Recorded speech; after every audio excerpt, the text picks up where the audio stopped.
Right. What is going on, everybody? Welcome back to another day of Saber Sims DFS office hours. It is Thursday, December 7th of 2023 here. Looking ahead, we have a two-game NBA slate later tonight. We have Thursday night football between the Patriots and the Steelers. Should be a very interesting showdown match for tonight. And then we have a 13-game NHL slate. So for those of you who are new here, welcome. My name is Andrew. I'm one of the coaches over here at SaberSim. This is a show where we go over how to use the SaberSim app, answer any and all DFS related questions. You get your questions in one of three ways here. First off, send us an email, support@sabersim.com. Second, post it live in the YouTube chat. Third off, post it in the office hours channel in our Discord server. If you're not in our Discord and want to get access to that channel, there is a link in the description below. You also get access to our similar channels, individual sport channels, and you get access to the rest of the SaberSim team here. So I can't say enough good things about the Discord. But with that said, got to let you guys know with NFL back tonight to get signed up for our weekly max challenge. It is a promotion / giveaway we do during the NFL season here. You get access to weekly rewards, season-long rewards if you've been playing with us for a little bit here. And all you got to do is follow these eligibility requirements down here on the bottom, completely free to enter. Use the green enter the challenge button to get signed up. We have a DraftKings version and an owner's box version. So both of these links are in the description of this video. But with that said, going to get SaberSim pulled up here and then going to start with the questions in the office hours channel as always here. So quick one right here. So question says,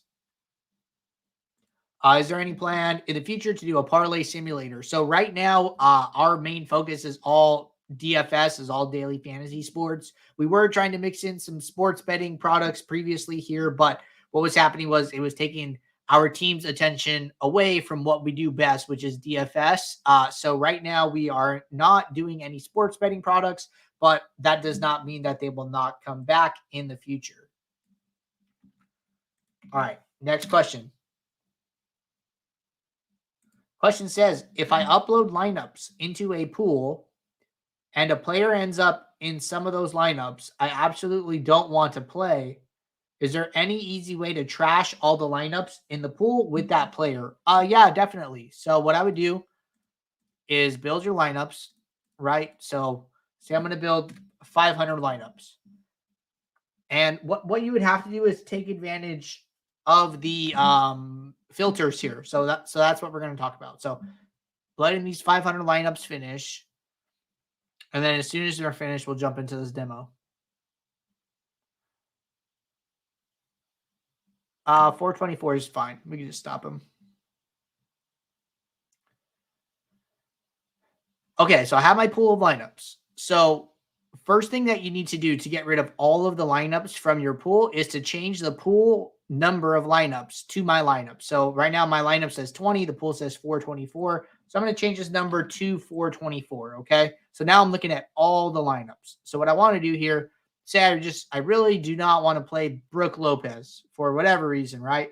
I would just go, I would hit the plus icon. So I want to look at all lineups in my pool that have Brooke Lopez, and then I would right click on my lineups and then use trash all from my lineups.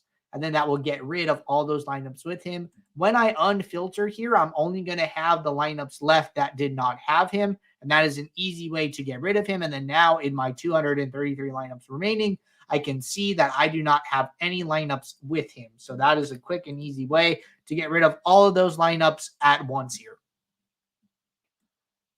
All right. Good question here. Question says, what is flagship MME? That's a great question. So when you come into a build here, right, you're going to see this my own column. So this is our projected ownership for the player.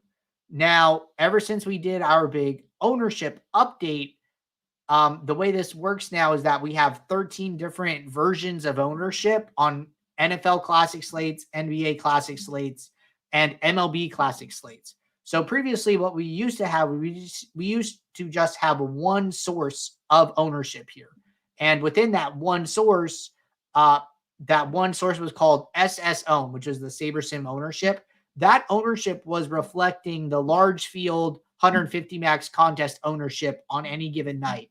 But now, since we have all these different versions, which you can see in the My Own column, if you click the gear icon here, is that we have flagship, we have high stakes, low stakes, medium stakes, winner take all, single entry, 20 max, 150 max. We give you guys all these different versions. So the SaberSim ownership previously was the large field ownership. So that's what flagship MME stands for. It's just one of the representative ownership buckets here. And then you can just look in the my own column. So maybe you're not playing, the large field, right? Maybe you're playing a low stakes single entry. So you can just come in here, adjust it, and then your my own column is going to adjust accordingly here. So we show one set of ownership projections on the home screen, but you could go and change your source via the gear icon to match whatever you are playing. So that's all that's happening there. All right, question from Teddy G. Teddy said, just a general question open to anyone who may know. If uploading custom ownership in NFL Showdown, do I need to switch both captain and flex projection own to the custom upload figures, or does it automatically fill the flex position when switched to captain spot? When building field lineups, do I match exposure for just captain, or do I need to do flex as well? Okay, so the question is basically, how do I use custom ownership in Showdown here? And we can talk about that. It's not a problem. So let's go to Monday. Let's go back to Monday slate. So we'll do Cincinnati, Jacksonville.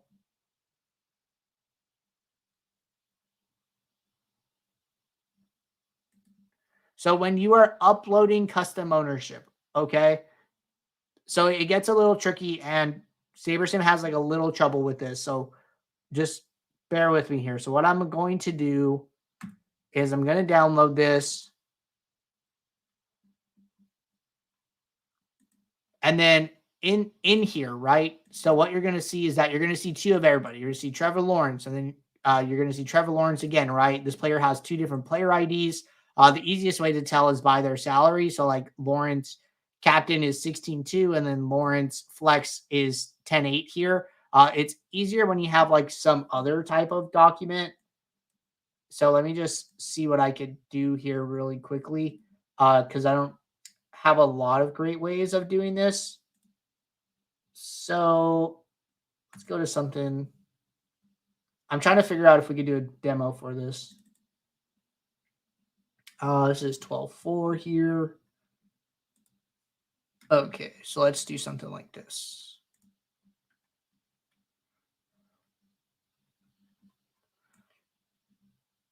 Sorry, guys, trying to do a good demo for you here. So let's say I have Chase, all these players, and then let's say that I got some ownership, right? So this is like a example here that I'm going to do, which I don't know if these are right or wrong, but basically what I've done is I've grabbed their names, and then I have a bunch of different ownerships here. So then what I'm going to do is I'm going to grab these, and then I'm going to copy them. I'm going to go to upload, and then it's going to ask me, hey, do you want to paste this in? Sure. You can do that. And then when I paste it, so you have a couple different options, okay? So you have ownership, and then you have captain ownership. So ownership is supposed to be for flex. So if I click ownership, and I don't want a projection, I just want ownership. So what should happen is these values should go into the flex column. So we want to see if Chase goes to 13% here. And it looks like he went to captain. And it did both. Okay, so here it did both. So what I would suggest, so this looks like it's acting up a little bit. So I'll log a bug on my side because it shouldn't go to both. What should happen is that if you use ownership, it should go to flex. If you use captain ownership, it should go to captain mode. So I'll just make a note here. Bug with CBT flex own.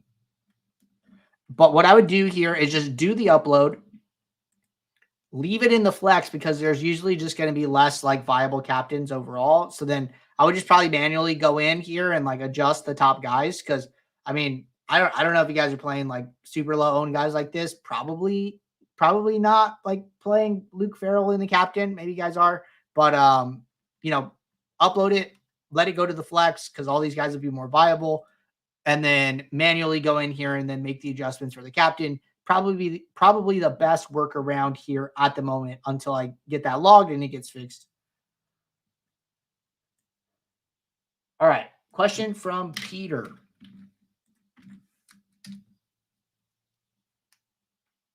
Peter said, I'm currently playing 5 to 7 slates per night between basketball, NHL, NFL, trying to figure out the best relationship between min uniques and slate size. For instance, a 2 to 4 game slate, is it best to use 1 or 2 or 3 min uniques on a slate that has 11 or 14 games? Is it better to use 5 or 6? And would that differ between NBA with 8 players per team and NHL and NFL with 9 players per team?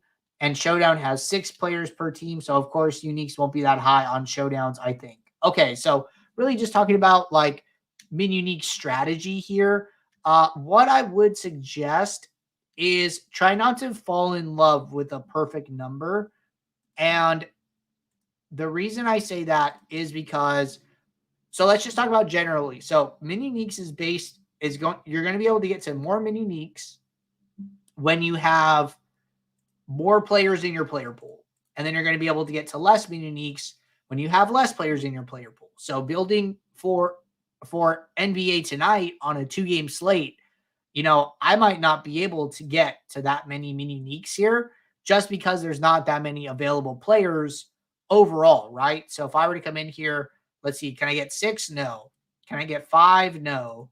Can I get 4? Yes, right? So I cap out at 4. If I were to go back to, say yesterday, right? And we should have a build here. So that one I had 424 lineups. This one I have 500. If I'm looking at 20 lineups here, can I get to 4? Yes. Can I get to 5? No, right? But this one caps out at 8. I think the other one capped out at like 3 lineups. So it just depends. You're going to have to play with it, right? So try and see what the max is and then adjust from there. But the way that I like to use it is I like to actually look at the exposures that I'm getting and then decide like, hey, are these exposures good? Are these exposures bad? How do I feel about my risk in this contest, et cetera here, right? So really the min uniques is a tool to adjust your exposures to account for, to do some risk management. So I wouldn't like fall in love like, oh, I have to use 3 or like 3 is the perfect number. Like, don't think about it like that. All right. Next question here from Peter. Question number 2. First, I am a returning player from last year. I guess been here about a month. Welcome back. Last year I had 3 wins in NBA within a 3-month period for $1,000 each. Thanks for the swag box. I used 1 min unique and no contest sims and not sorting by risk adjusted ROI. This year I'm trusting the new process. I'm using the contest sim, sorting by risk adjusted ROI, changing min uniques, and I'm having trouble breaking even on a nightly basis. I know every player only cashes 5 to 7 times a month. I'm trying to figure out what steps I'm missing. Any suggestions?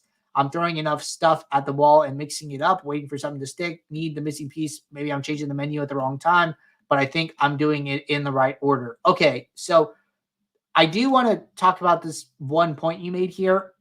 So thank you for the question. So the first part was that really stuck out to me. Where is it? I'm having trouble breaking even on a nightly basis. So I do want to remind you guys, the sites are raking these contests. They are taking a percentage of the prize pool immediately once the contest starts. Typically, it's like 10-ish% for the high stakes and then 15% for like the medium and the low stakes. So if you have $100 in entry fees, automatically, as soon as the slate starts, you have $85 now. So I tell people this all the time, like, hey, if you are breaking even, you are technically winning because you are winning back the 15% that the site took from you. So don't think that like, oh, breaking even is breaking even. Like breaking even is actually winning. And you're winning, 15%. Now, how do you go from winning 15% to winning 30%, right? Where you actually start to see the profit, right? So that's one really important thing to remember here. And It sounds like your process last year was a little different. One thing that I try and really encourage people to do is, don't get rid of aspects of a winning process just because tools change. Try and incorporate tools to complement the winning process that you already have. So if you already have a winning process, you shouldn't just throw it away just because SaberSim comes out with new tools. You should figure out, hey, how can these tools complement my process that I already have, right? And try and figure out a way to mix those things in. So running one mini unique is definitely a much higher variance approach. One thing about that is like, hey, when you're right, you're going to be very right, and you're going to give yourself a lot of shots on goal. It can have a bigger effect on your bankroll if you go on a downswing. And so, that's one reason for spreading out your variance and using more mini uniques there. Contest sims are really good. I'm a big proponent of them. I think that, there's definitely an opportunity to work them into your process, but I just caution people from completely throwing away everything that they've been doing just to start using these new tools. So one thing that I really encourage people to do, which, you kind of said it here. You said, like, I'm throwing enough stuff at the wall and mixing it up and waiting for something to stick. So what I would really suggest doing, I like this advice a lot. I actually got this from Andy, is to write down your process when you sit down and build for a slate. Just write it down, and then afterwards come back to that paper or document that you wrote, everything you did, and then justify the actions that you took. So go through the document, say, why did I do this? Does it add value? Is it just busy work, or is this important? And then take stuff out, leave the core components in there. One, you're going to slim down the time it actually takes to do your process. And then two, you're going to have a better understanding of why you're doing everything that you're doing. And then if you start to evaluate your process over weeks using contest flashback, looking at your sim ROI, you're going to be able to know, like, okay, are these steps leading to a theoretical high sim ROI portfolio of lineups, or are they not? And do we need to adjust it? But it's very important to do the same things every single day so you can objectively analyze the steps that you're taking. I think that's a very, very important point to remember. All right. Good question. Very good question there. Looks like Peter's tuning in live. Hope you enjoyed that answer, my man. Always open to follow-ups. Jumping over to the YouTube chat. Question from Tim said, when I try to use favorites, it adds all the lineups in my pool and not just the ones I have filtered. Is this normal? I don't remember it always performing this way. Yeah, so we're kind of talking about this, guys. So this is a good example. So I have 20 lineups here, right? Let's say that I come in here and, like, you know what? I only want to look at lineups with Miles Turner. So the number goes down to 11. But if I use the favorites, what's going to happen is it's still going to send all 20 lineups, because there's 20 lineups in this window. Although you can't see the 20, there's 20. So what you have to do is, like, say I want to play all these Miles Turner lineups. I want to just come in here. I want to lock them.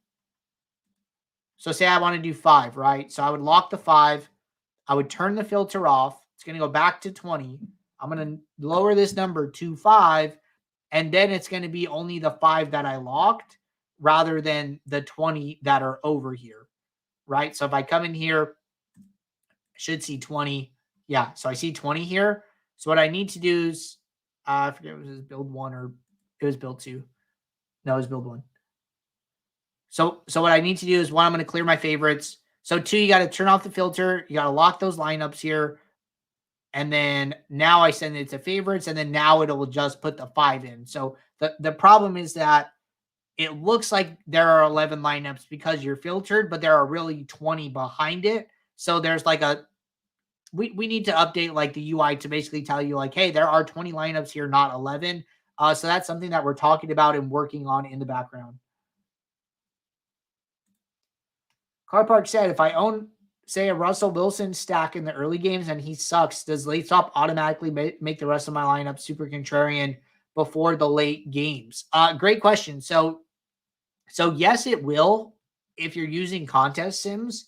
And the reason for that is because there's not a lot of paths to your lineup being positive ROI where your lineup is chalky rather than contrarian. So what the builder is going to do is it's going to build these iterations of this lineup where Russell Wilson has underperformed. It's going to run the contest sim, and then basically the lineups that are more contrarian, that have players who are going to be lower owned or maybe lower average salary do well and get across the cash line, those are going to be the lineups that is going to tell you to play when you start sorting by ROI, risk adjusted ROI, etc. here, right? So basically the builder's best path at that point to positive ROI is through more contrarian plays, and it's going to figure that out through the contest sim and suggest that you play those lineups. All right. That was our last question here in the YouTube chat. We're all caught up with questions in both the Discord and the YouTube chat here. So appreciate you guys tuning in. As always, we will be right back here tomorrow, Friday, December 8th, for our next show, 2 p.m. Eastern. It is our last show of the week. We do this show Monday through Friday at 2 p.m. Eastern. So if you have questions ahead of the weekend here, tomorrow is the day to get those questions asked and answered. So until then, everybody, take care. Good luck. I'll see you all. Thanks. Bye.